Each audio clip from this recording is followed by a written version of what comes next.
तो ये Laplace transform and inverse Laplace transform in control system. कितने तरह के सवाल पूछे जा सकते हैं ये आप देखो कि पहला सवाल हो सकता है व्हाट पर, क्या है लाप्लेस ट्रांसफॉर्म, यानी डेफिनेशन पूछ दे। डेफिनेशन में सिंबॉलिक रिप्रेजेंटेशन भी आप लिखोगे और मैथमेटिकल एक्सप्रेशन भी आप लिखोगे, चाहे डेफिनेशन 2 नंबर का बोले या 3 नंबर का बोले। इसके अलावा प्रॉपर्टीज पूछ सकता है, यानी क्या लाप्लेस ट्रांसफॉर्म के बारे में क्या क्या बातें आपको जाननी जरूरी है। बातें बहुत सारी हैं, लेकिन डिप्लोमा लेवल पर सेमेस्टर के हिसाब से आपको जो जो बातें जाननी चाहिए। उसके बाद हाउ, लाप्लेस ट्रांसफॉर्म को अगर आप समझ गए डेफिनेशन क्या है, मैथमेटिकल रिलेशन क्या है, तो अगला चीज है हाउ, कैसे पता करें लाप्लेस ट्रांसफॉर्म को, फाइंड आउट कैसे करें, how to find out, how to derive. इसके बाद है वाई, तो what, why, how, when, where, इसमें ही सारा टॉपिक आपका घूमता है कि वाई का मतलब है कि इसका इंपॉर्टेंस क्या है, एप्लीकेशन क्या है। सो अगर मैं डेफिनेशन पे आता हूं कि अगर कोई सबसे सिंपल में आपसे पूछ रहा है कि डिफाइन लाप्लेस ट्रांसफॉर्म, या क्वेश्चन पूछेगा कि व्हाट इज लाप्लेस ट्रांसफॉर्म, यही दो तरह से पूछा जा सकता है। तो आपको ये बताना है कि Laplace transform is a mathematical transformation. समझिएगा, ये एक मैथमेटिकल ट्रांसफॉर्मेशन है। किसका होगा मैथमेटिकल ट्रांसफॉर्मेशन? ऑफ कोर्स कोई मैथमेटिकल फंक्शन होगा। कोई नंबर अगर दिया हुआ है 2 तो उसको ट्रांसफॉर्म तो नहीं कर देंगे किसी और नंबर में। तो एक फंक्शन है, फंक्शन को ट्रांसफॉर्म कर रहे हैं किसी और डोमेन में। जैसे कि 1 रुपया या $1 को मैं ट्रांसफॉर्म कर दूंगा अगर रुपये के डोमेन में, तो उसका वैल्यू चेंज हो जाएगा, जो करंट वैल्यू चल रहा है आज क्रिएटिव मार्केट में, है ना। मान लीजिए अगर 80 रुपीज चल रहा है तो $1 विल बी 80 रुपीज। तो ये ट्रांसफॉर्मेशन है, सारा जो डोमेन है चेंज हो गया। एक डोमेन था डॉलर का, एक डोमेन है रुपये का। वैसे ही यहाँ 2 डोमेन है हमारे पास, एक है टाइम डोमेन यानी टी वेरिएबल के टर्म में अगर हम सोचेंगे, दूसरा है एस वेरिएबल के टर्म में जहाँ एस एक कॉम्प्लेक्स नंबर है। तो Laplace transform is a mathematical transformation which transform, जो ट्रांसफॉर्म करता है टाइम वेरिएबल फंक्शन। कोई टाइम वेरिएबल फंक्शन है एफ टी, कोई भी फंक्शन जो टाइम वेरिएबल, उसको आप एफ टी लिखिए, एक्स टी लिखिए, ये बात समझिएगा। टाइम वेरिएबल फंक्शन अगर मैं कह रहा हूं, तो अगर मैं नाम नहीं लूं, जनरल नाम लूं, जनरल जैसे कि आप लोग को मैं बोलूं कि स्टूडेंट्स ऑफ इलेक्ट्रिकल इंजीनियरिंग, तो आप सब उसमें आ गए, है ना। लेकिन मैं अगर बोलूंगा कि सी आर, तो इसका मतलब मैं स्पेसिफिक स्टूडेंट का नाम के बारे में बात कर रहा हूं। अगर मैं और बात डिटेल स्पेसिफिक करूं तो मैं सीधा नाम लेके बात करूं। तो फंक्शन जब बोल रहे हैं तो सारा classification, set of peoples, set of function कई सारे हो सकते हैं। तो जब मैं जनरल नाम दे रहा हूं तो मैं ऐसे कि लिख दूंगा कि फंक्शन ऑफ, ये टाइम तो है, तो time variable function F T, क्योंकि एफ से फंक्शन है इसलिए चूज कर लिया। कोई एक्स चूज कर ले वेरिएबल तो एक्स टी, कहीं वाई टी, ऐसे करके जो भी होगा वो सारे टाइम वेरिएबल के जनरल एक्सप्रेशन है। कि मैं कोई भी फंक्शन अगर मुझे नहीं पता है कि अलजेब्रिक है, ट्रिग्नोमेट्रिक है, तो मैं उसको F T, x T, L T ऐसे कह दूंगा। मतलब आपका नाम मुझे नहीं पता है, लेकिन अगर आपको मैंने किसी इलेक्ट्रिकल सेक्शन में बैठे हुए देखा, सेक्शन बी में देखा, सेक्शन ए में देखा, तो मैं कहूँगा अच्छा सेक्शन ए का स्टूडेंट है ये। लेकिन जब मैं आपके बारे में टिपिकली जानूंगा तो आपका नाम आई कार्ड से पता चलेगा। तो अब जब आई कार्ड पे आएंगे तो स्पेसिफिक हो जाएंगे, स्पेसिफिक हो जाएंगे तो कहेंगे भाई अलजेब्रिक फंक्शन है ना। जैसे कि आपके क्लास में हो सकता है 10th बेसिस पे बच्चे आए हों, 12th बेसिस पे आए हों, कुछ ग्रेजुएट करके भी हो सकता है कि डिप्लोमा कर रहे हो। तो अगर मैं उस चीज के बेसिस पे क्लासिफाई करना चाहूँ, जरूरत नहीं है, लेकिन अगर क्लासिफाई करना चाहूँ तो मैं कहूँगा ठीक है ये क्लास 10th बेसिस के स्टूडेंट हैं, ये जो है इंटरमीडिएट के हैं, ये जो है ग्रेजुएट लेवल पर यहाँ पर आए, ग्रेजुएट लेवल का एग्जाम देने के बाद आए यहाँ पर। इस तरह से वैसे ही फंक्शन की भी फैमिली हो सकती है, उसके अलग सदस्य हो सकते हैं, या एक बड़ा फैमिली के सब फैमिली हो सकते हैं। तो अलजेब्रिक है, ट्रिगोनोमेट्रिक है।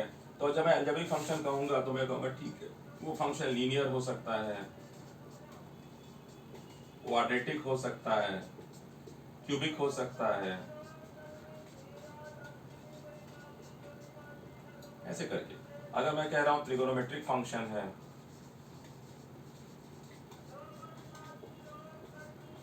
तो हो सकता है मैं साइन टी कहूं, साइन ओमेगा टी कहूं, साइन थीटा कहूं, ऐसे करके और भी ऐसे सारे टर्म्स हैं। तो डेफिनेटली अगर मैं टाइम वेरिएबल कह रहा हूं तो थीटा नहीं लूंगा, क्योंकि थीटा इज ओमेगा टी। तो ऐसे करके लिख सकते हैं, ठीक है। तो ये टाइम वेरिएबल फंक्शन है। तो डेफिनेशन ये है कि लाप्लेस ट्रांसफॉर्म जो है मैथमेटिकल ट्रांसफॉर्मेशन है किसी भी टाइम वेरिएबल फंक्शन का। अगर मैं नाम एक स्पेसिफिक नहीं लिखना चाह रहा हूं तो मैं एफ टी से दिखा रहा हूं, बाद में हम समय जैसा एग्जाम्पल होगा उसके हिसाब से वो शक्ल लिख लेंगे उसका। तो transform a time variable function F T to complex variable function F S. F S is again a function लेकिन ये वेरिएबल इसमें s है। जैसे कि ये एक फंक्शन है जिसका वेरिएबल x है, तो ये है 2x+3। अगर कोई फंक्शन वेरिएबल s होगा तो 2s+3 हो जाता।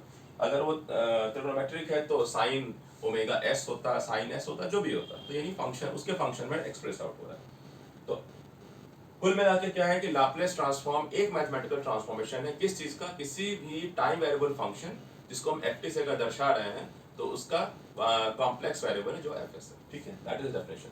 सो t is a time variable, s is a complex variable known as Laplace operator.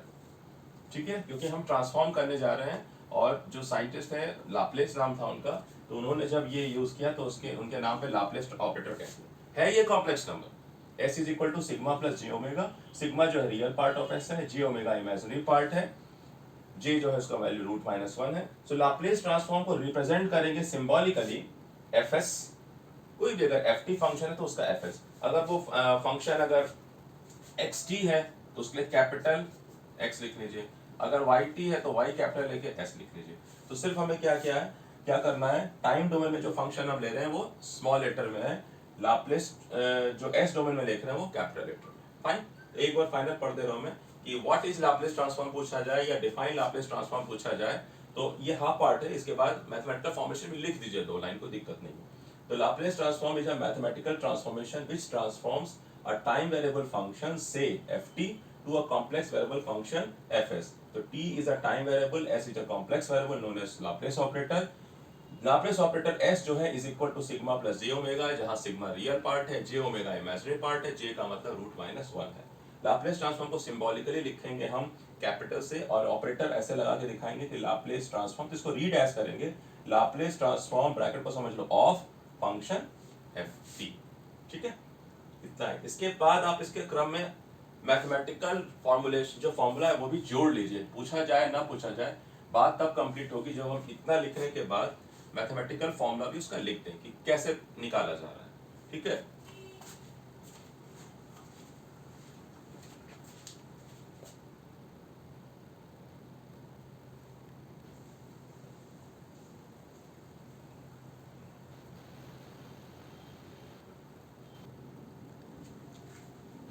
तो मैथमेटिकल एक्सप्रेशन भी आप लिखिएगा, इनकम्प्लीट नहीं छोड़ेंगे कि मैथमेटिकली ये जो है fs यानी Laplace transform of ft is a integration of this product e पे power minus st dot ft। सो ये आपका e पावर माइनस st एक इंटीग्रेटिंग फैक्टर कहला सकता है कि किसी भी फंक्शन के इंटीग्रेशन में मैंने से मल्टीप्लाई कर दिया, this is a kind of integrating factor. e पे पावर माइनस st याद रखना है कि कोई भी फंक्शन आपको दिया हो ft को आप पहले प्रोडक्ट ले लेना e पे पावर माइनस st से इंटू ft और उसके बाद उसको आपको इंटीग्रेट करना है 0 से इन्फिनिटी। जब आप ये काम करेंगे तो जो भी आपको रिजल्ट आएगा, जो आंसर आएगा, जो सॉल्यूशन आएगा इसका, वो फंक्शन ऑफ s होगा, क्योंकि ये जो वेरिएबल है t को हम 0 से इन्फिनिटी फीड कर रहे हैं। तो t जब है वैल्यू फीड करने के बाद क्या होगा, वैनिश हो जाएगा, दिखाई नहीं देगा, सिर्फ s का एक टर्म बचेगा जो भी फंक्शन होगा। तो इसलिए क्या कहेंगे, वो पूरा का पूरा जो एक्सप्रेशन होगा मैथमेटिकल एक्सप्रेशन या function, that will be function of s। सो इस तरह से क्या कर रहे हैं कि हम t वेरिएबल के फंक्शन को ट्रांसफॉर्म कर देंगे s में, क्योंकि हम 0 से इन्फिनिटी फीड करेंगे। जब इसमें लिमिट लगाएंगे तो t का वेरिएबल जो भी होगा वो न्यूमेरिकल वैल्यू में कन्वर्ट हो जाएगा, सो सिर्फ s will be there. So that's why ये LHS है लेफ्ट हैंड साइड, या RHS है। LHS is read as Laplace transform of ft. Laplace transform of ft is equal to integration of the product e पे power minus st ft dt। ये ध्यान रखिएगा, e पे power minus st। ठीक है, अब लाप्लास ट्रांसफॉर्म निकालने के दो तरीके हैं।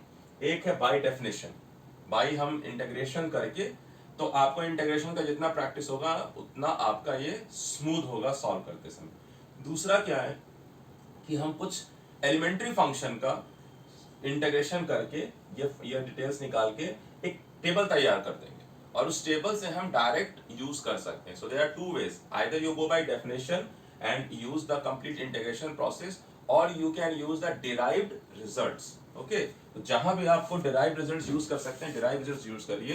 दैट इज नो इंटीग्रेशन पूरा प्रोसेस निकाल के दिखाने का कोई जरूरत नहीं है। ओके,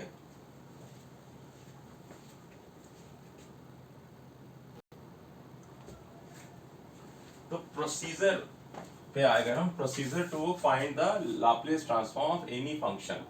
सो प्रोसीजर जब हम जान जाएंगे तो उसी से हमें टेबल तैयार करेंगे, उसी से हमारे फिर आगे प्रॉपर्टीज भी निकाले जाएंगे। तो प्रोसीजर का हो सकता है कोई पूछ दे राइट द प्रोसीजर, है ना, अगर कोई ऐसा पूछ दे कि write the procedure to find Laplace transform, ऐसे करके सवाल हम आते हैं, ठीक है। तो आपको क्या करना है कि स्टेप्स में आंसर लिखना है, बट जो डेफिनेशन है वहीं से स्टेप्स में आंसर निकल जाएंगे। डेफिनेशन क्या कह रहा है? डेफिनेशन कह रहा है कि लाप्लेस ट्रांसफॉर्म जो होगा किसी फंक्शन एफ टी का, यानी एफ एस क्या है? F S is the Laplace transform of any function F T that will be integration of 0 से इंफिनिटी ई पे power minus S T into F T D T. इतना ही है। अब इसको हम प्रोसीजर में कैसे लिख रहे हैं? प्रोसीजर में ऐसे लिख रहे हैं कि ये जो फंक्शन लिखने से पहले क्या कर रहे हैं? कह रहे हैं कि एक मल्टीप्लाइंग फैक्टर है ना। कह रहे हैं कि स्टेप 1 क्या कह रहे हैं कि multiply F T by E पे power minus S T, multiply F T by E पे पावर माइनस एस टी, मतलब बाकी चीज को अभी आप हटा दीजिए सिनेरियो से, पहले मल्टीप्लाई कर लीजिए। मल्टीप्लाई कर दिया। दूसरा कह रहा है आपको कि आप इंटीग्रेट कर दीजिए इस मल्टी प्रोडक्ट को, इंटीग्रेट द प्रोडक्ट ई पे power minus F T M T F T E power minus S T F T with respect to T. तो जब आप इंटीग्रेट करेंगे विद रिस्पेक्ट टू टी, यानी आप उसके डिफरेंशियल से मल्टीप्लाई कर रहे हैं, ठीक है। यहां तक पहुंच गए, यानी ये जो डेफिनेशन था इसमें हम यहां तक पहुंच गए। अब तीसरा क्या कह रहा है? इंटीग्रेशन जो आप कर रहे हैं, यानी आप यहां तक तो पहुंच गए, इंटीग्रेट कर दीजिए। अब आप लिमिट लगा दीजिए, है ना। तो put the limit from 0 to infinity. Lower limit 0 है, अपर लिमिट इंफिनिटी है। तो हो गया, ये 3 प्रोसेस हो गया। अब चौथा लिख दिया कि जब इसको हम सॉल्व कर लेंगे इस टर्म को, तो टी को तो हम वेरिएबल फीड करेंगे 0 इंफिनिटी, तो हमारा जो फंक्शन मिल जाएगा एफ एस। तो now F S is a function in the complex variable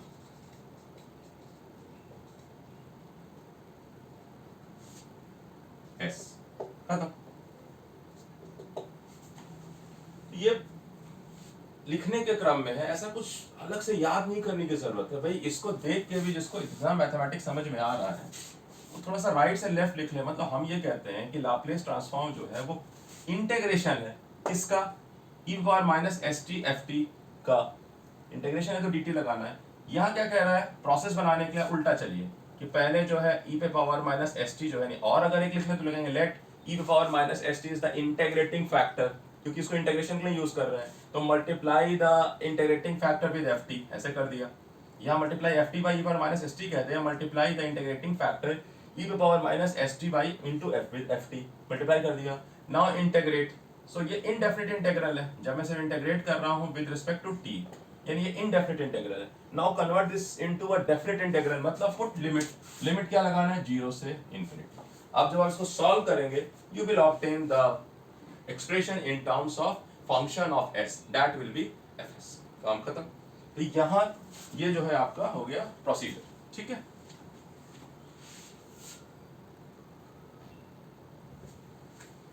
देखिए टेबल एंड प्रॉपर्टीज।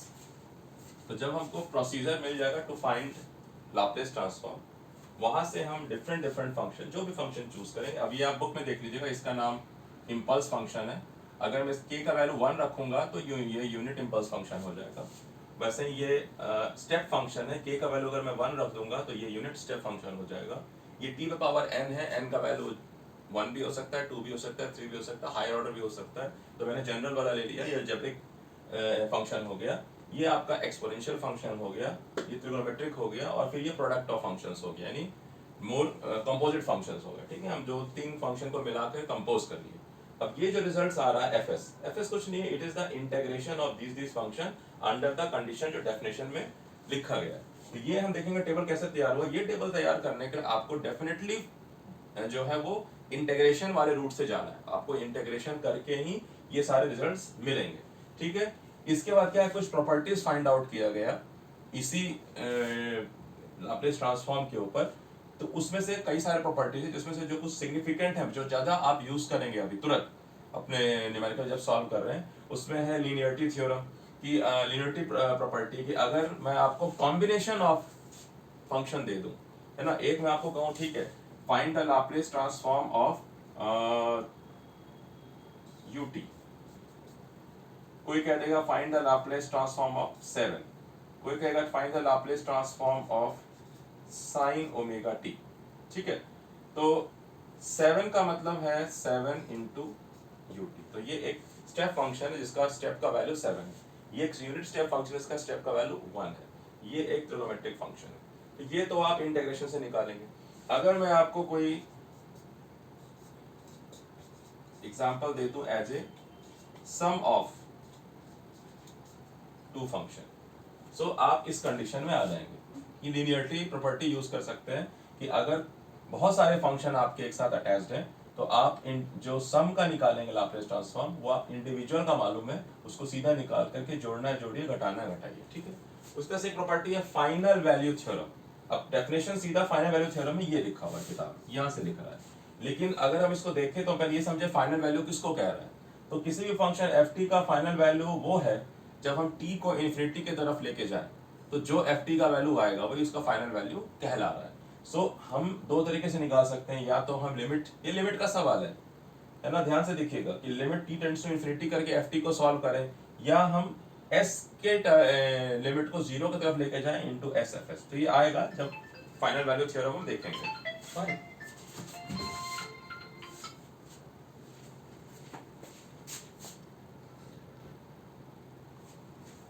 ठीक है, तो अभी मैं आपके सामने ये टेबल के कुछ एक दो जो वैल्यूज है डिराइव करके दिखा रहा हूँ बाय डेफिनेशन, कैसे लेके आ रहे हैं हम। उसके बाद आपको जो भी सवाल आएंगे, try to commit this to table into memory, ठीक है। कोई आपको नहीं कह रहा है कि ये आपको टेबल यहाँ डिराइव करके दिखाना है, फाइन। ये आप अपने इंटीग्रेशन को जितना स्ट्रॉन्ग करना है प्रैक्टिस करिए, इसलिए टेबल तैयार करिए इंटीग्रेशन, मतलब finding the Laplace transform by definition. But जब आपके पास इस तरह से कोई एक्सप्रेशन आएगा, यू हैव फुल राइट्स कि आप जो है टेबल को यूज करके उसको रिजल्ट को निकाल सकते हैं। बस आपको मेंशन जरूर करना है कि आप कौन सा रिजल्ट यूज कर रहे हैं, ओके। तो इसको मैं अभी मिटा दूंगा, ये फाइनल वैल्यू थ्योरम है। उसी तरह से ये डिफरेंशिएशन का है कि Laplace transform of any function जिसका डिफरेंशिएशन हमारे पास, उसको हम सीधा लिख सकते हैं s इंटू जो लाप्लास ट्रांसफॉर्म उस फंक्शन का होता है एफ टी का, यानी एफ टी का अगर लाप्लास ट्रांसफॉर्म एफ एस है तो उसको सिर्फ प्रोडक्ट s से मल्टीप्लाई कर दीजिए, ट्रांसफॉर्मेशन आ जाएगा। अगर उसका हम डिफरेंशिएशन का निकालते थे, वैसे ही इंटीग्रेशन का जो है वो आ जाएगा एफ एस बाई एस। इसमें एक कंडीशन है, वो है initial condition 0, F 0 is equal to 0। किताब में आपकी जो है वो डेफिनेशन को शॉर्ट करके दिया हुआ है, एफ 0 के टर्म भी आने चाहिए, लेकिन चूंकि एफ 0 0 है तो उसको अभी हटा दिया गया, ठीक है। तो आपको रिकॉर्ड नहीं होगा, आपको कोई भी क्वेश्चन इस तरह से नहीं पूछा जाएगा फिलहाल डिप्लोमा में जिसमें कुछ इनिशियल कंडीशन भी हो किसी सर्किट में या किसी मैकेनिकल सिस्टम में। तो फिलहाल हम इस पर चल सकते हैं, बट ये इनकम्प्लीट है। अगर मैं प्रॉपर लिखूं तो ये S F S minus F 0 लिखना चाहिए, यहाँ भी S square F S minus F 0, S F 0 minus F 0 करके लिखना चाहिए। बट अभी इसका यूज नहीं है हमारे पास, हमें कोई भी ऐसा कंडीशन नहीं दिया जा रहा है फिलहाल, आपकी ना बुक में है ना अभी तक कोई पुराने एग्जाम्स के क्वेश्चंस में है जिसमें कि हम इनिशियल कंडीशन को भी रख रहे हैं। तो फिलहाल सेफ है, बट कॉशन रखिएगा कि ये कंप्लीट डेफिनेशन नहीं है, this is actually incorrect. But फिलहाल आप इसे यूज कर सकते हैं अंडर दिस कंडीशन कि एफ 0 इज 0 है, तो मैं लिख ही नहीं रहा हूं जो टर्म 0 है, ओके। ये ध्यान रखिएगा। तो इसको मैं रब कर रहा हूं, इसका मैं न्यूमेरिकल आपको बना के दिखा रहा हूं।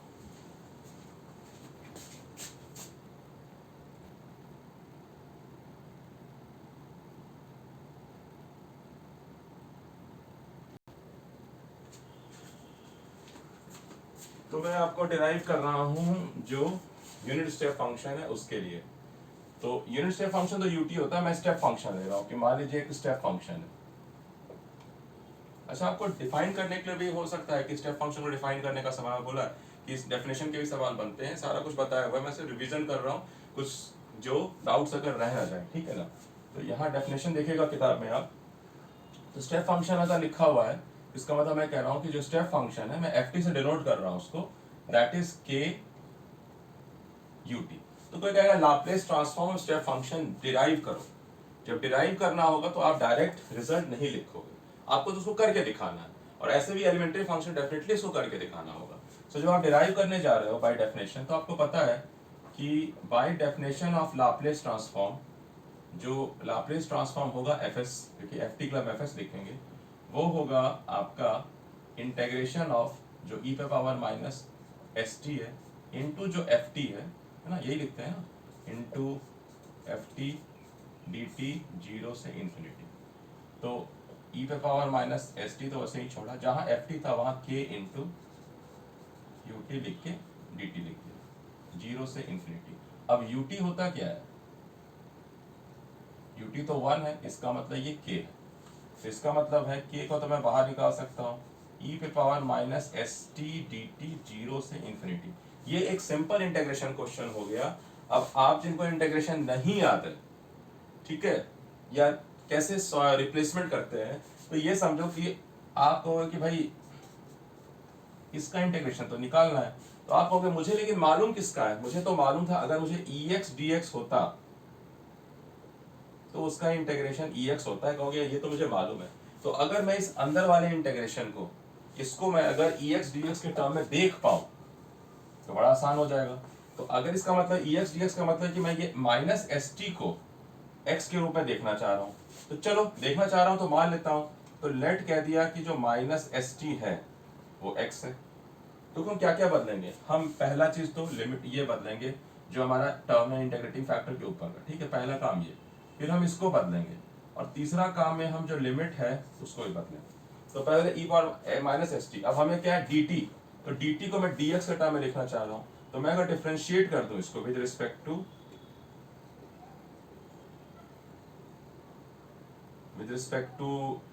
कोई dx से कर देगा, कोई dt से कर देगा, ठीक है, मैं इसको dt से कर देता हूँ विद रिस्पेक्ट टू, तो ये हो जाएगा माइनस एस, ये d dt ऑफ t, ये dx बाई dt, सो ये हो जाएगा minus S dt is equal to dx। तो मुझे तो देखना है कि dt क्या है, तो dt निकालने के लिए मैं देख रहा हूँ कि dt है माइनस 1 बाई एक्स dx। तो अब मेरा ये भी चेंज हो गया, ये फॉर्मेट में आ जाएगा जब मैं ऐसे लिखूंगा। तीसरा काम हो गया, पहला काम ये था, दूसरा काम ये हो गया, तीसरा काम है लिमिट को चेंज करना। तो भाई ये लिमिट तो t पे लगा हुआ है, तो ये कह रहा है कि जब t टेंड्स टू 0 जाएगा या जब t टेंड्स टू इन्फिनिटी जाएगा। अब चूंकि ये सारा फंक्शन s के टर्म में आ गया, तो मुझे देखना पड़ेगा कि अगर t 0 की तरफ जा रहा है तो s किधर जा रहा है, तो उसके लिए आप यहाँ देखिए कि जब मैं t को 0 बनाऊंगा तो x भी क्या होगा, 0 हो जाएगा, ठीक है, और सॉरी x 0 हो जाएगा, और अगर मैं t को इन्फिनिटी की तरफ लेके जाऊंगा तो x जो है वो माइनस इन्फिनिटी जाएगा।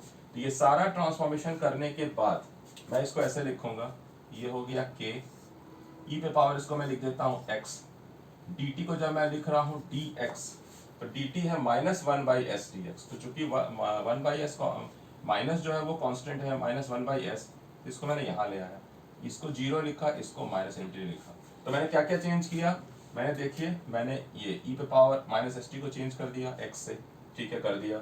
मैंने dt को चेंज कर दिया, some time format of dx कर दिया, यहाँ dx दिख रहा है। अब मुझे ex dx दिख रहा है, लिमिट जो है मैंने चेंज कर दी यहाँ 0 और माइनस इन्फिनिटी। अब मुझे पता है ex dx का इंटीग्रेशन तो ex है, तो जब मैंने इसको लिखा ex, तो ये तो माइनस k बाई एस था, इसका इंटीग्रेशन जब लिखा तो ये आ गया ex, इसको मैंने लिमिट लगाया 0 से माइनस इन्फिनिटी, तो 0 से माइनस इन्फिनिटी लगाऊंगा मैं, तो माइनस k बाई एस, ई पे पावर माइनस इन्फिनिटी, ई पे पावर 0, ई पे पावर माइनस इन्फिनिटी 0 हो जाएगा और ये माइनस 1 हो जाएगा। जब ये माइनस 1 बाहर आएगा तो ये k बाई एस हो जाएगा।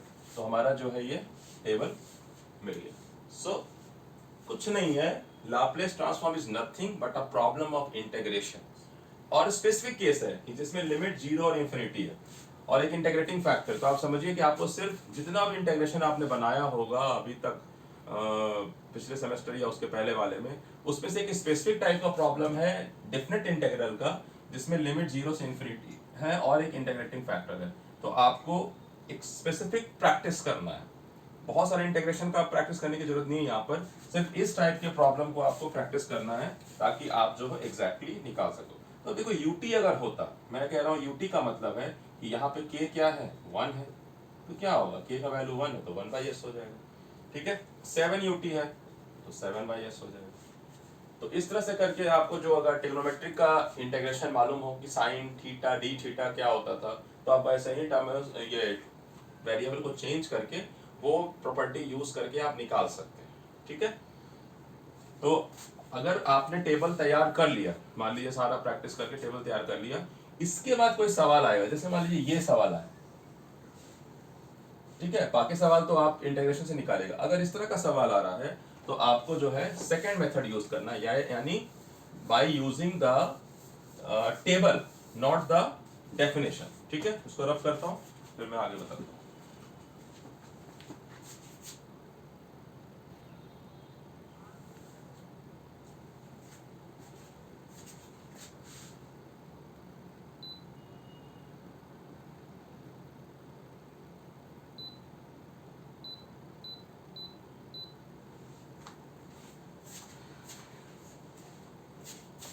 ठीक है, तो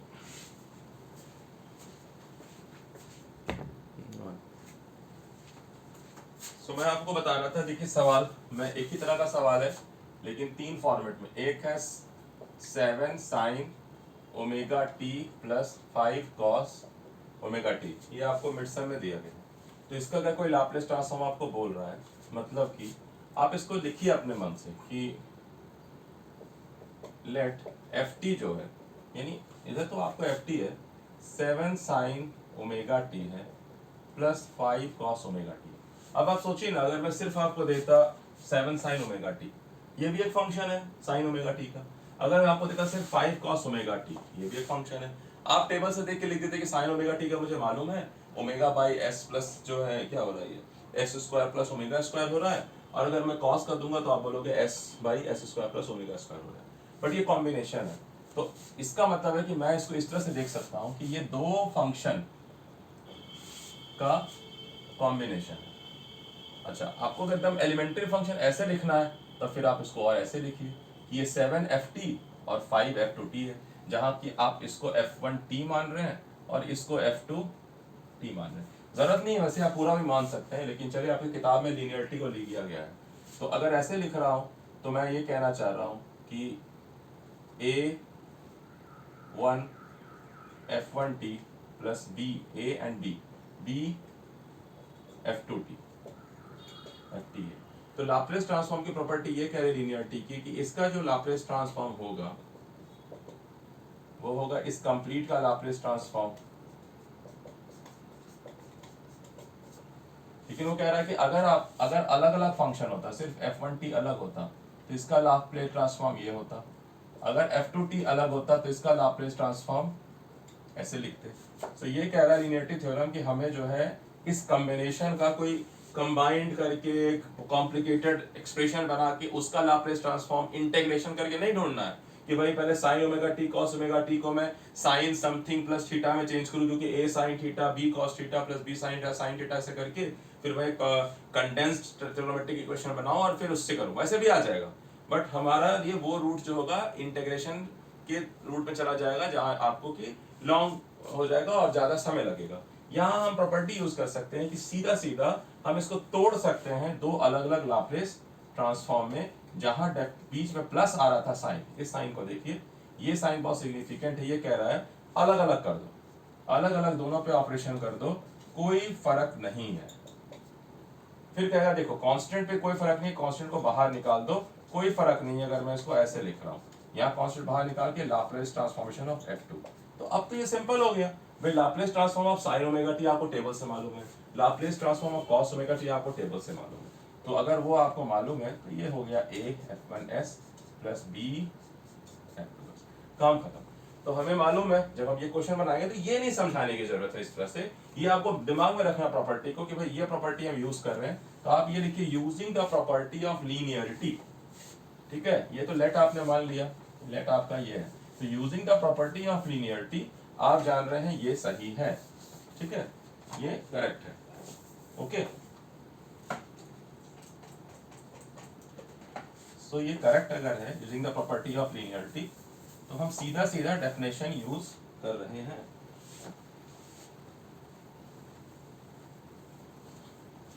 तो सीधा सा डेफिनेशन ये कहेगा कि we know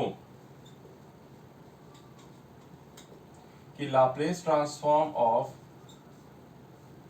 sign omega T is omega by S square plus omega square, and Laplace transform of cos omega T is S by S square plus omega square है। तो ये अभी हमने कहा कि ये जो है a into F one S है plus b into F two S, तो आपका एफ वन एस यही तो है, एफ टू एस ये है, जैसे एफ वन टी ये है और एफ टू टी ये है, तो आप सीधा ये देखिए, तो a क्या है 7 है, इसका मतलब है कि एफ एस जो होगा वो होगा 7 इंटू एफ वन एस जो है ओमेगा बाई, सॉरी ये उल्टा उल्टा, ठीक है, omega by S square plus omega square plus 5 into S by S square plus omega square, तो ये हो गया 5s plus 7 omega by S square plus omega square, काम खत्म, ठीक है। तो ये सवाल था आपका मिड सेम का जो आपको करना था। बहुत लोगों ने पता नहीं इंटीग्रेशन किया है, बहुत लोगों ने किया ही नहीं, है ना। अब एक बात और, थोड़ा सा ट्विस्ट है इसी सवाल में, है ना, ट्विस्ट बहुत कॉम्प्लिकेटेड नहीं है, लेकिन कई बार स्टूडेंट्स जो है वो इनसाइड डेवलप नहीं अगर हुआ है प्रैक्टिस करके, तो उनको लगेगा ये तो सवाल अलग हो गया, इसमें तो ओमेगा दिख ही नहीं रहा है, क्योंकि ओमेगा के टर्म में सोच रहे हैं, है ना। तो मैं आपको दिखाता हूँ कि उसमें आपको ओमेगा को देखना कैसे है, ठीक है।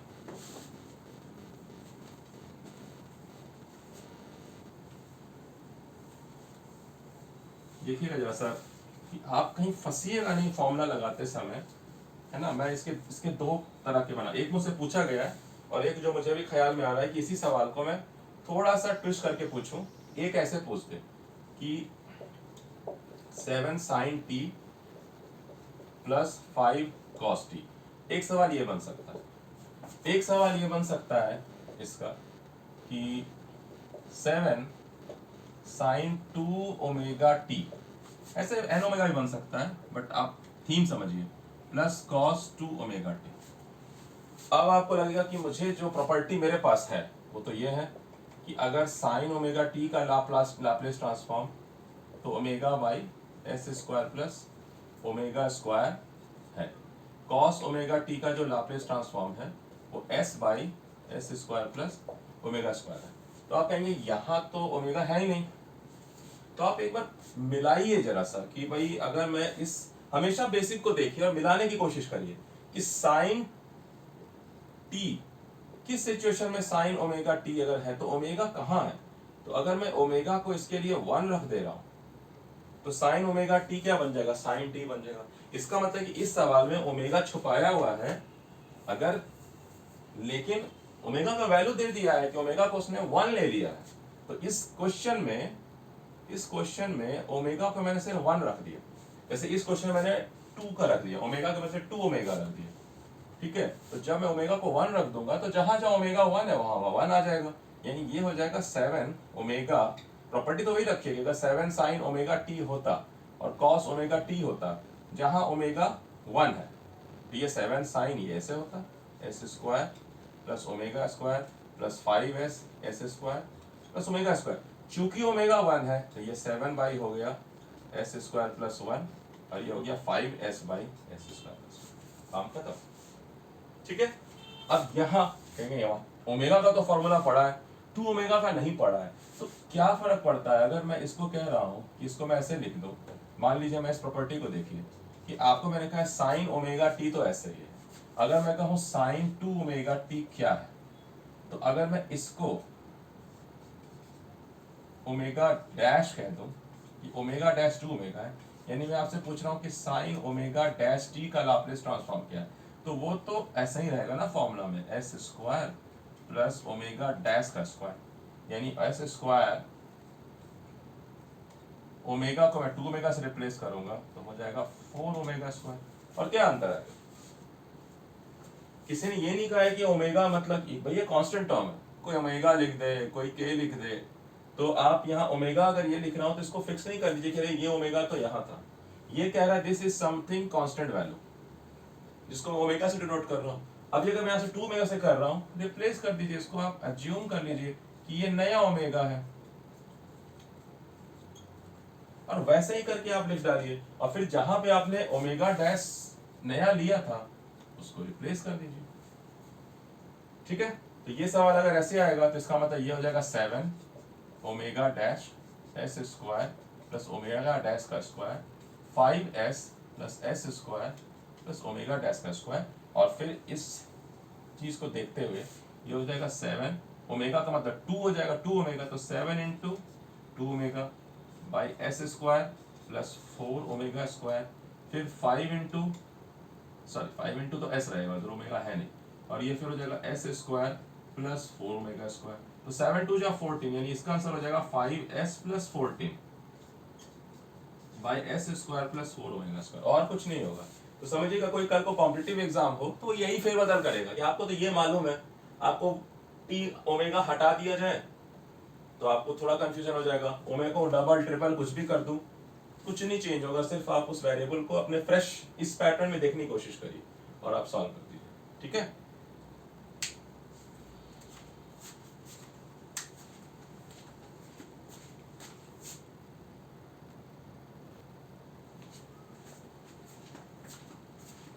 तो मेरे हिसाब से आपको बात समझ में आ गई है कि लाप्लास ट्रांसफॉर्म जब आपको निकालने के लिए कहा जाएगा तो आपको दो रास्ते हैं, there are two methods to find Laplace transform.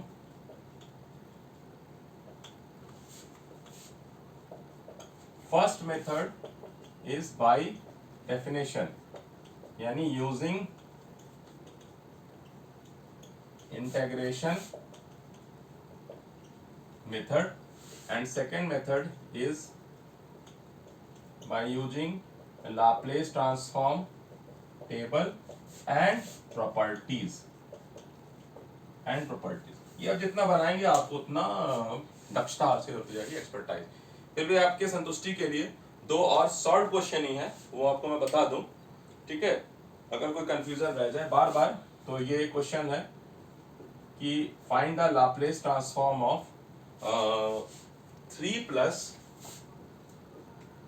8 पे पावर e पे पावर माइनस 2t है ना, इसका निकालना है लाप्लास ट्रांसफॉर्म क्या है। तो भाई ये दो फंक्शन का कॉम्बिनेशन है, एक है ये स्टेप फंक्शन, क्योंकि 3 का मतलब है 3 इंटू यूटी, ये ध्यान रखिएगा। अगर कोई कांस्टेंट नंबर दे रहा हूं मतलब वो उसमें यूटी से मल्टीप्लाई कर दीजिए। ठीक है, इसका मतलब ये, इसका मतलब गिवन है ये, और चूंकि ये कॉम्बिनेशन है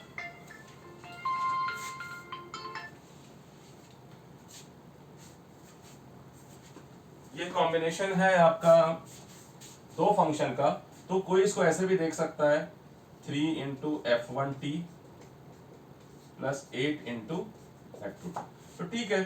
फिर जो एफ एस होगा वो होगा 3 into F one S plus 8 into F two S, तो एफ वन एस क्या होगा, एफ वन एस होगा Laplace transform of F one T, यानी Laplace transform of U T, और F2 होगा लाप्लास ट्रांसफॉर्म ऑफ F2t, यानी कि Laplace transform of e पे power minus 2t।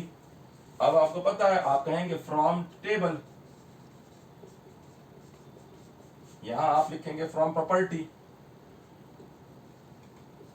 From linearity property, linearity के प्रॉपर्टी से आपने इसको ऐसे लिख दिया।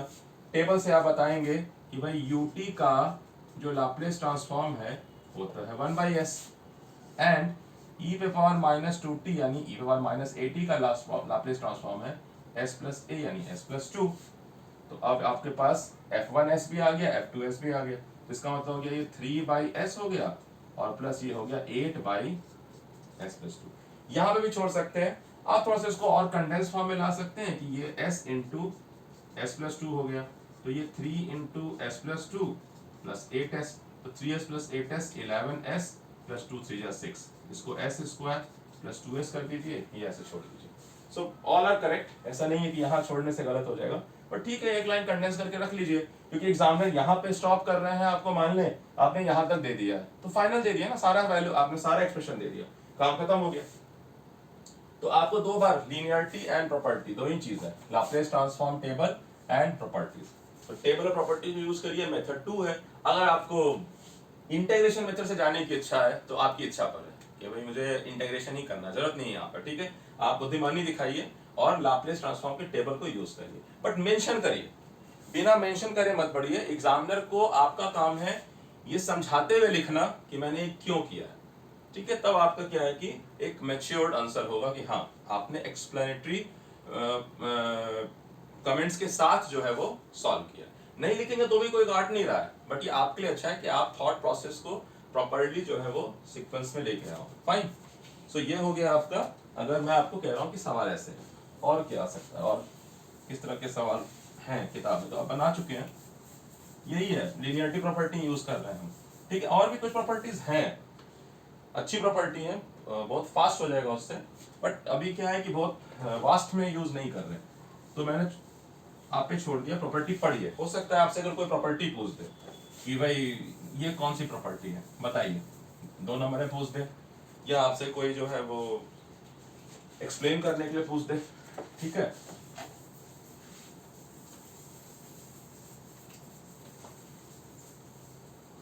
बोर्ड मेरा हो गया खराब, इसमें क्या हो रहा है, स्टेन पड़ जा रहा है जब भी लिख रहा हूँ, it is not cleaning up, तो मुझे इसे स्टेनर से हटा करके साफ करना पड़ेगा।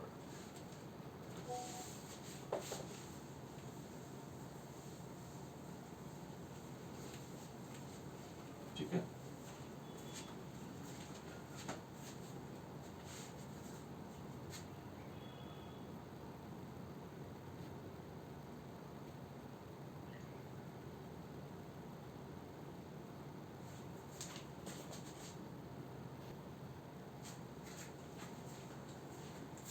ठीक है।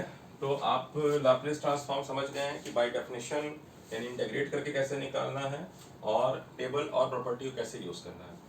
आगे का सवाल अगर आता है, मतलब ये टॉपिक कंप्लीट हो रही है, टेबल आपको कोई तैयार करने नहीं बोलेगा, अगर आपको कोई प्रॉपर्टीज पूछ रहा है तो आप प्रॉपर्टीज जितने हैं, लीनियरिटी है, इनिशियल वैल्यू थ्योरम है, फाइनल वैल्यू थ्योरम है, डिफरेंशिएशन है, Laplace transform of differentiation, Laplace transformation integration, ये सब दो लाइन है और मैथमेटिकल फॉर्मूला है, और कुछ नहीं है ना। अगर कोई बोलेगा कि भाई कि फाइनल वैल्यू थ्योरम बताइए, मैं आपको अलग से बोल रहा हूँ फिर से कि मान लीजिए फाइनल वैल्यू थ्योरम कोई बोलेगा कि लिखिए, है ना, तो आपको क्या लिखना है, किताब आपको सिर्फ सीधा कह रहा है कि किसी भी फंक्शन का जो फाइनल वैल्यू होगा वो हम निकालते हैं by the mathematical formula t tends to infinity of that f की।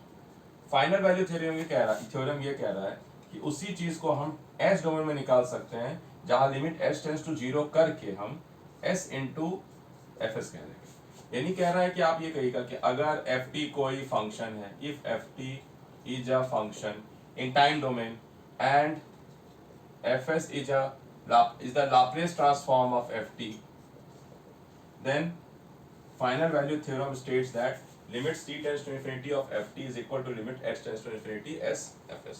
यही कह रहा था थ्योरम, है ना। The theorem states that, ऐसे ही लिखा था, theorem states that, और नीचे ये मैथमेटिक्स लिख दिया, तो लिख रहा है the theorem is used to find the final value of a function। तो मैं क्या कह रहा हूँ कि आप रिवर्स ऑर्डर, रिवर्स इंजीनियरिंग में सोच करके देखिए कि यानी इसको मैं फाइनल वैल्यू का डेफिनेशन दे रहा हूं,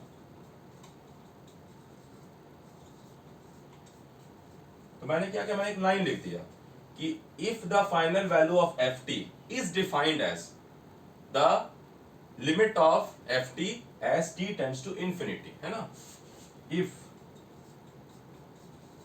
the,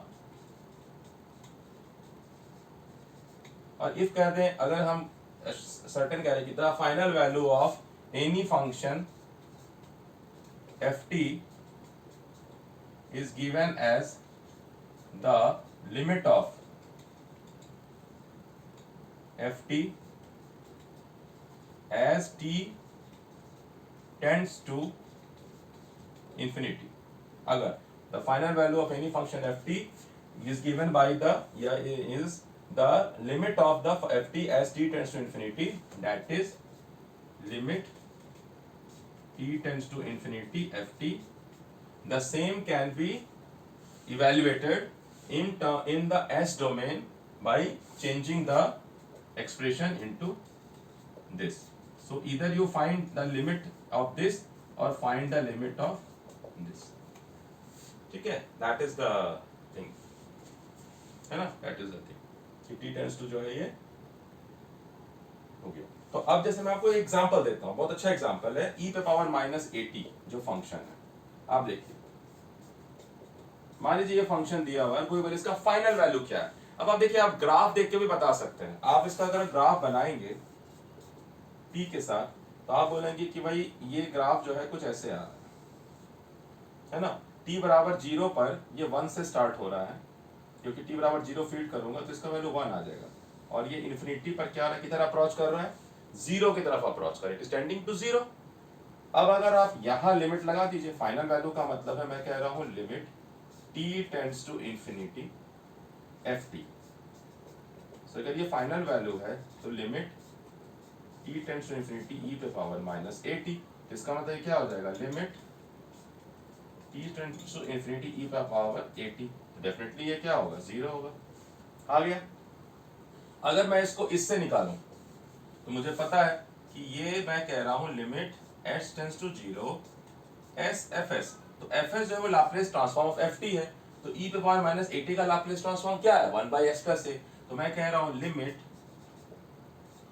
s tends to 0 s by s plus a। तो आप देखिए दोनों तरफ 0 रख करके, दोनों तरफ 0 रख के देखिए 0 आएगा, इस रूट से आई है, इस रूट से आई, s 0 रखा, 0/0 प्लस a है 0। तो इस तरह से जो है हम फाइनल वैल्यू निकाल सकते हैं। देखो बहुत बिग डेफिनेशन नहीं है, 2 लाइन है और मैथमेटिक्स, और मैथमेटिक्स भी क्या है, लिमिट का सवाल है। आप अगर लिमिट के सवाल को नहीं बनाए हैं तो कम से कम कंट्रोल सिस्टम के पॉइंट ऑफ व्यू से इतने सवाल बना लीजिए। तो अगर कोई आपको फाइनल वैल्यू थ्योरम पूछे समझाने के लिए या अप्लाई करने के लिए, आपको कुछ नहीं करना, आपको सिर्फ लिमिट का सवाल है वो मान के चलिए, और कुछ नहीं। It is nothing but a problem of limit of the mathematics with special case कि s टेंड्स टू 0 है, इससे अच्छा लिमिट तो मिल ही नहीं सकता है, वे 0 कर दो, यानी यही देखना है कि डिनोमिनेटर में 0 ना हो, अगर है तो कैंसिल आउट करो, और नहीं तो फिर अनडिफाइंड हो जाएगा। तो इतना सिंपल है लिमिट, ठीक है।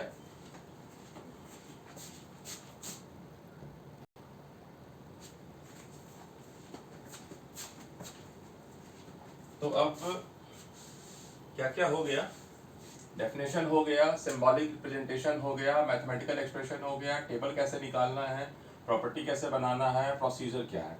Now the importance and application. तो इंपॉर्टेंस है उसका से एप्लीकेशन है। तो इंपॉर्टेंस क्या क्या, कोई आपसे पूछ दे कि write the importance of Laplace transformation, है ना, 3 नंबर में पूछ दे तो कम से कम 4-5 पॉइंट लिखिए, 3 पॉइंट लिखिएगा तो 3 नंबर मिल सकते हैं, 6 पॉइंट लिखिएगा तो ज्यादा अश्योरिटी हो सकता है एग्जामिनर के, यानी 3 पॉइंट 3 नंबर और भी पॉइंट्स थे, तो सारे पॉइंट्स लिखिए। कितना लगेगा समय, 5 से 10 मिनट लगेगा, ठीक है।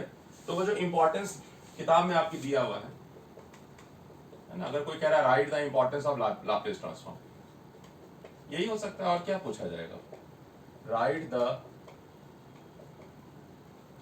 इंपॉर्टेंस ऑफ, इंपॉर्टेंस के बदले सिग्निफिकेंस भी लिख सकता है कोई, सिग्निफिकेंस का मतलब कोई ऐसे भी पूछ सकता है घुमा के कि tell why the Laplace transform is important in control system, ठीक है। तो बात वही है, हमें सभी में वही बातें लिखनी है जो हम बता रहे हैं अभी। तो कह रहा है लाप्लास ट्रांसफॉर्मेशन में पहला क्या है कि transform time domain integral and differential equation into algebraic equation. तो पहला फायदा तो यह है कि टाइम डोमेन में जो भी डिफरेंशियल इक्वेशन है, देखिए फ्रीक्वेंसी डोमेन में बोल रहा हूं, इसको आप एस डोमेन समझिए, ठीक है। S is a complex frequency, actually S एक नंबर है जो कॉम्प्लेक्स फ्रीक्वेंसी है। तो ये कह रहा है टाइम डोमेन में जो डिफरेंशियल इक्वेशन है, यानी मान लीजिए आप कोई भी सर्किट सॉल्व करते हैं तो L D square I by D T square plus are आई ऐसे करके इक्वल टू कुछ है ई टी। तो इस डिफरेंशियल इक्वेशन जो टाइम डोमेन है इसको हम ट्रांसफॉर्म कर लेते हैं फ्रीक्वेंसी डोमेन में, यानी कि हम डिफरेंशियल इक्वेशन को ट्रांसफॉर्म कर सकते हैं अलजेब्रिक इक्वेशन में। तो कौन सा ज्यादा आसान है? Definitely this is relatively more easy to, relatively इसके रिलेशन में, इसके कंपैरिजन में ज्यादा आसान है। हो सकता है किसी को अलजेब्रिक भी मुश्किल लगता हो, लेकिन जिसके लिए डिफरेंशियल इक्वेशन मुश्किल है वो अलजेब्रिक इक्वेशन में देखेगा कि नहीं आसान। तो पहला सिग्निफिकेंस तो यही लाप्लास ट्रांसफॉर्म का कि ये टाइम डोमेन इक्वेशन जो डिफरेंशियल इक्वेशन है उसको एक एस डोमेन अलजेब्रिक इक्वेशन में चेंज करता है, जो कि इजी है सॉल्व करना। दूसरा, characteristic equation of system is an algebraic expression equation. तो अगर मैं यहाँ कहूँ कि ये देखो ये इक्वेशन है, ये इसका कैरेक्टर बता रहा है एल आर एल सर्किट का। जब मैं इसको टाइम डोमेन से फ्रीक्वेंसी डोमेन में लाता हूँ तो मैं आउटपुट बाय इनपुट को देखता हूँ कुछ ऐसे, एस एल होना चाहिए, डी स्क्वायर आई नहीं, D I by D T होगा। तो एस एल है, S L S L S L S L, ठीक है, एस एल प्लस आर, ये सही कर लेंगे। तो अभी क्या हो गया हमारा कि ये जो था, ध्यान से देखिए, ये जो एक्सप्रेशन है ये एस एल प्लस आर है, यहाँ क्या है D I by D T into L, ये वाला प्लस ये आर। तो ये पैटर्न जो है इससे रिजेंबल कर रहा है। सो कैरेक्टरिस्टिक इक्वेशन जो है यहाँ डिफरेंशियल इक्वेशन है, यहाँ जो कैरेक्टरिस्टिक इक्वेशन है वो डिनोमिनेटर ऑफ ट्रांसफर फंक्शन है, दैट इज अलजेब्रिक इक्वेशन। तो बात बराबर ही है, पॉइंट ऐसा कुछ अलग से कह दिए। Solution in time domain can be obtained by applying inverse Laplace transform. तो या तो मैं इसको सॉल्व करके आईटी निकालूं कि आईटी क्या है, एक तरीका है टाइम डोमेन में ही सॉल्व करूं। दूसरा तरीका है कि मैं यहाँ जो आई एस है वो है E S by S L plus R. तो जो मेरा आई टी है वो कुछ नहीं है, inverse Laplace transform of I S है, यानी कि मैं यहां से inverse Laplace transform of E S by S L plus R लाके सेम यही चीज मैं यहां निकाल लूंगा। तो मेरे पास दो रूट है, टाइम डोमेन से मैं डिफरेंशियल इक्वेशन के एक्सपर्टाइज को यूज करके सॉल्व करूं आईटी, यानी इस टर्म को जो है अननोन है, या मैं इनवर्स लाप्लास ट्रांसफॉर्म करके निकालूं। तो आसान हो गया आपका। Initial value and final value of theorem of a function can be easily determined by applying initial and final value theorem. तो आप देख रहे हैं कि अभी जो मैंने e पे पावर माइनस एस टी का निकाला, e पे पावर माइनस ए टी का निकाला, वो t टेंड्स टू इनफिनिटी पे भी निकल जाएगा यहाँ तो, लेकिन और भी बड़े फंक्शन हो सकते हैं कि जिसका मैं इधर आसानी से निकाल सकूं एस डोमेन में, इन रिस्पेक्ट ऑफ अगर मैं टाइम डोमेन में उसका फाइनल वैल्यू निकालना चाहूँ। जैसे कि मैं अगर कोई बड़ा टर्म ले लूँ, बड़ा टर्म क्या ले लूँ मैं, जैसे टी पे पावर इनफिनिटी लूँ अगर मैं, ऐसा कुछ तो आपकी किताब में नहीं है जो बहुत प्रॉब्लमेटिक होगा, आप क्वाइट इजीली सॉल्व कर दोगे फाइनल वैल्यू थ्योरम को।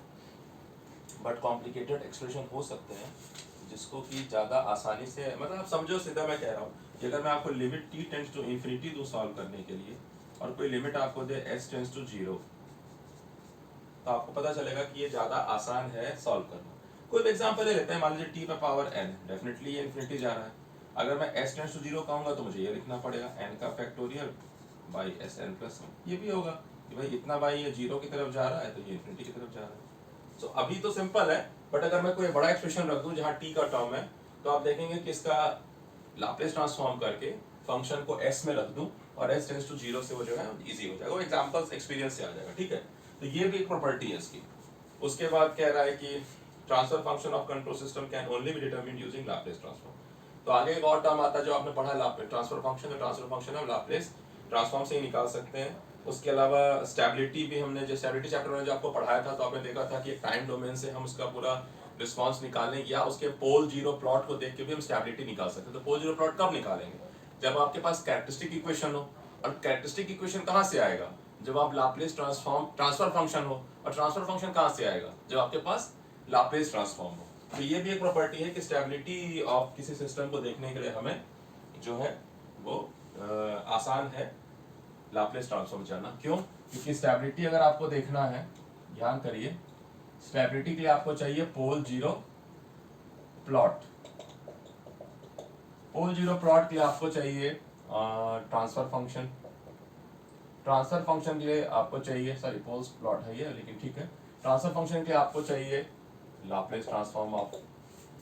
तो अल्टीमेटली लाप्लेस ट्रांसफॉर्म ही लगा के किसी डिफरेंशियल इक्वेशन का आप ट्रांसफर फंक्शन निकालेंगे, फिर उसे आप प्लॉट करेंगे पोल्स और जीरोस के, और फिर आप उसको देख करके स्टेबिलिटी एनालिसिस कर सकते हैं। ठीक है, तो ये आपके 4-5 प्रॉपर्टी हैं।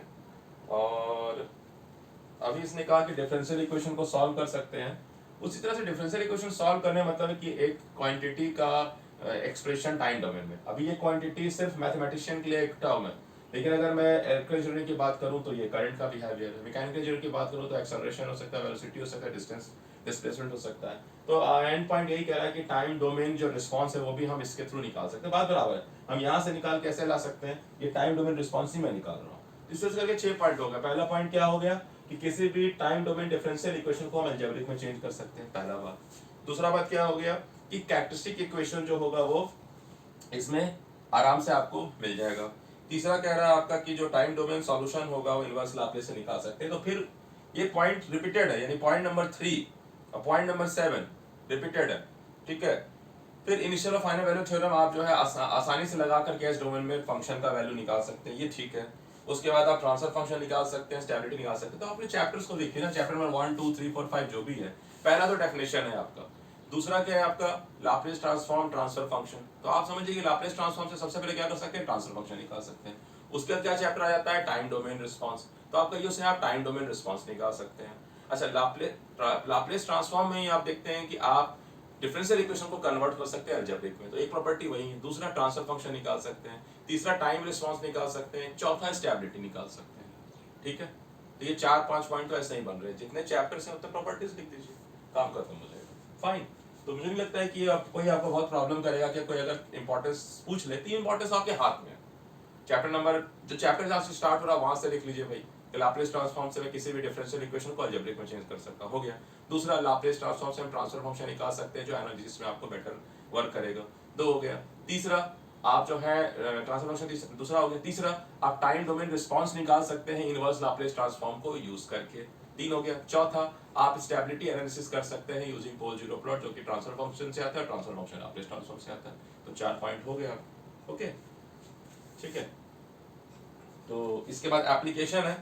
तो एप्लीकेशन एक पूरा पैरा लिख दिया, मैं पढ़ के सुना देता हूँ, आप पढ़ लीजिएगा। अगर कोई कह दे, हो सकता है शॉर्ट नोट्स कह दें, मान लीजिए कि शॉर्ट नोट्स अगर कोई पूछे कि लाप्लेस ट्रांसफॉर्म के एप्लीकेशन पे शॉर्ट नोट्स लिखिए, ये 3 नंबर का क्वेश्चन है या 5 नंबर का क्वेश्चन है, तो डिपेंडिंग ऑन क्वेश्चन आप थोड़ा अमाउंट ऑफ इन्फॉर्मेशन कम या ज्यादा कर लेंगे। तो मैं किताब में बता रहा हूँ क्या लिखा हुआ है कि कंट्रोल सिस्टम जो है may pertain to electrical system, mechanical system, hydraulic system, thermal system. यानी कंट्रोल सिस्टम तो कोई भी हो सकता है, इलेक्ट्रिकल हो, मैकेनिकल हो, थर्मल हो, हाइड्रोलिक हो, न्यूमेटिक हो। These systems are represented by differential equation. ये सबसे इंपॉर्टेंट बात है कि डिफरेंशियल इक्वेशन जो है is the language of any system. ठीक है, आप किसी भी सिस्टम को, जो कि डायनेमिक कंडीशन है, तो डिफरेंशियल इक्वेशन इन्वॉल्व होंगे। तो किसी भी सिस्टम को मैथमेटिकल अगर आप रिप्रेजेंट कर रहे हैं तो डिफरेंशियल इक्वेशन है। तो चूंकि डिफरेंशियल इक्वेशन को आपको सॉल्व करना है, स्पेसिफाइड इनपुट के लिए आउटपुट आएगा, तो you can either solve the differential equation और you can apply Laplace transform and convert those differential equation into algebraic equation, then simply solve for the unknown and then again take inverse Laplace transform to get the answer in time domain. So that is the application, that is the importance of application। अलग अलग कह दें लेकिन एक ही है करीब देखा जाए। ठीक है, सो टाइम डोमेन सॉल्यूशन को हम आराम से लाप्लेस ट्रांसफॉर्म से निकाल सकते हैं। इतना ही है आपका Laplace transform. Inverse Laplace transform में आपको कुछ नहीं करना है, जो टेबल आपने बनाया है उसको रिवर्स यूज करना है, दाएं को बाएं देखना है। लेकिन उसके पहले आपको क्या है, एलिमेंट्री फंक्शन में तोड़ना है, जो एलिमेंट्री आपके रिजल्ट्स हैं डिराइव्ड। फाइन, तो आपको वो पार्शियल फ्रैक्शन कॉन्सेप्ट आना चाहिए कि पार्शियल फ्रैक्शन हम कैसे अप्लाई करेंगे। वो 2-3 डिराइव रिजल्ट्स है, उसको आप गूगल कर लीजिए और पार्शियल फ्रैक्शन का एक्सप्रेशन कैसे हम ब्रेक करके बनाते हैं किसी भी रैशनल एक्सप्रेशन को, वो आप सीख लीजिए, ठीक है। मैं कोशिश करता हूँ इन वीडियोस पर भी बना लेने का। Okay fine.